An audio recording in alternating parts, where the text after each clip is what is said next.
Sports-A-Delics, what is up and what the hell is going on in the NFL? Like, for real, what the hell is going on? Come on over here in the studio and I'm going to tell you what I think is going on.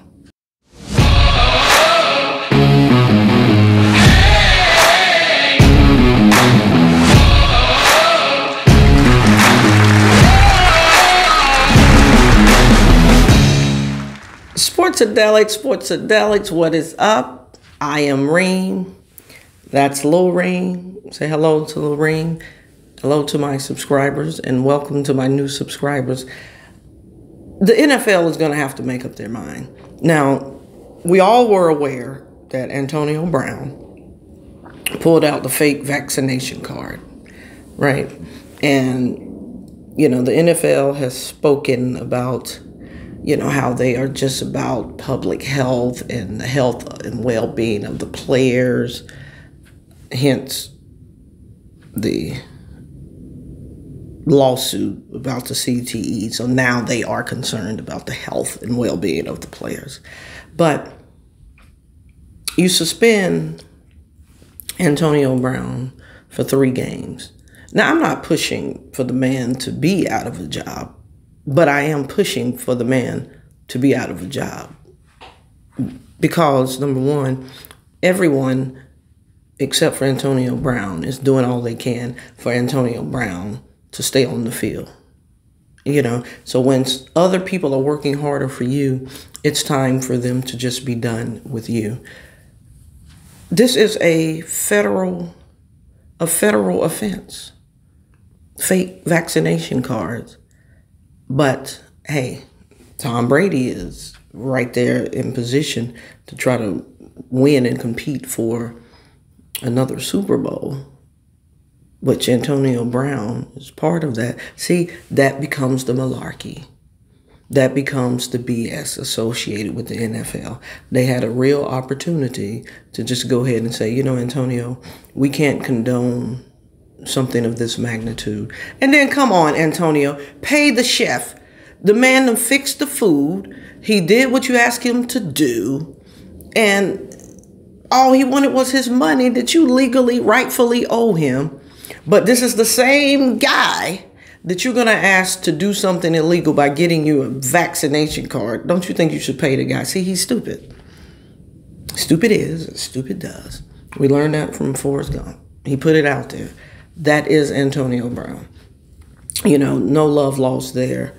Now, the word on the street is Bruce Arians is pretty fired up because he made a fool out of him. Because he turned in that card. And they were the first team to have all of their players vaccinated. And then something like this comes out. So we're going to keep our eyes out to see really what ultimately happens with that. Although I think we all know whatever's going to happen with that has pretty much happened. Unless Bruce Arians, the head coach for Tampa Bay, decides to throw him out, he's going to just be in. Because, hey, just win, baby. That's what it is. Because NFL still is not for long. That's players or coach. Now, moving on to something else. Kenyon Drake broke his ankle Sunday, running back for the Raiders. And he put out a tweet saying that the NFL really needs to look at the rules. And I did see the play. I just don't know what the NFL would be able to do. I think part of it is his frustration because this is his 2nd season in a row being out for the season with an injury, you know, but the Washington player had him like in a bear hug type thing and just kind of fell backwards and his ankle was pinned underneath and ended up breaking his ankle. And so he at least, and I don't think it'll hurt the NFL to at least look at. But come on, fans. Don't we have enough rules and craziness? A catch is no longer a catch. And now if they're going to try to basically police how the guys are tackling the running backs, you know, I don't know. I understand the young man is frustrated. Wish you nothing but success with your rehab. But you might be pushing a little too hard for that one. And let's not forget your teammate, Yakinik Naguchi, whatever this cat's name is, cheap-shotted Logan Thomas. I mean, the league should be looking at that. At best, he should be suspended and fined because he took his helmet and smashed it right into Logan Thomas' kneecap, and he has some structural and ligament damage, potentially out for the season. Again, you know, these guys talk about how they don't really go for each other like that and trying to really seriously hurt someone, you know, but at the end of the day, some of them do. You know, it always takes a few bad apples to, you know, mix it up. But, and then let's talk about the Jaguars, the Jets, and the Lions. Like, historically, these teams have just sucked and sucked and sucked and sucked year after year after year after year. Why? What is really going on? These are supposed to still be professional athletes. You look on each one of these rosters, there's guys that were, you know, that guy in college. And it's like it's acceptable. It's acceptable for Jacksonville to win a couple of, you know, 3 games. You know, it's acceptable for the Jets to win, you know, and just think about it. We're in week 14, approaching week 14, and Lions just now winning their first game this past Sunday. I'm just saying, what is going on in the NFL where seemingly there's not any real parity? When you really break it down, there's no real parity. Say whatever you want to say about the NFC least. Maybe it's just parity is what you see. I mean, it still is garbage parity, but, you know, at the end of the day, you still don't know which Dallas team is going to show up, which Washington team, Philly or the Giants. You just never know. But if you know football, you know that the NFC East once was the toughest football division, that you always had to come through there to get anywhere.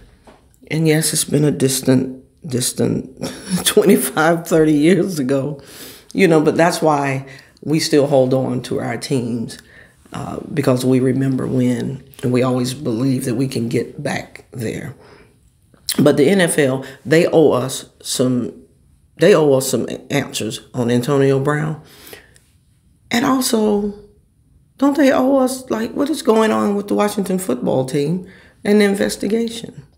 But I'm going to tell you what's going on. It's coming up. I'm going to have a 3-part series because Brent Musburger has spoken.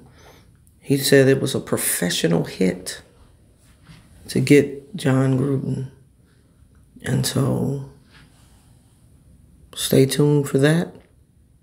Like, subscribe. Definitely comments, please. I want to get some dialogue going with you, but and be on the lookout for that 3-part special. We're going to dive deep into, and let's not forget, Daniel Snyder. I call it like I see it. Everyone that knows me knows I'm about Washington, but Daniel Snyder, I mean, he's a gangster. Like, he really is a gangster. Look at all the stuff that this man has been allowed to get away with, because he always has some dirt on somebody. And supposedly, he was the leaker of the John Gruden stuff. But why? Check out that 3-part series right here on Sports-A-Delic. Thank you for tuning in. And as always, be good to yourself.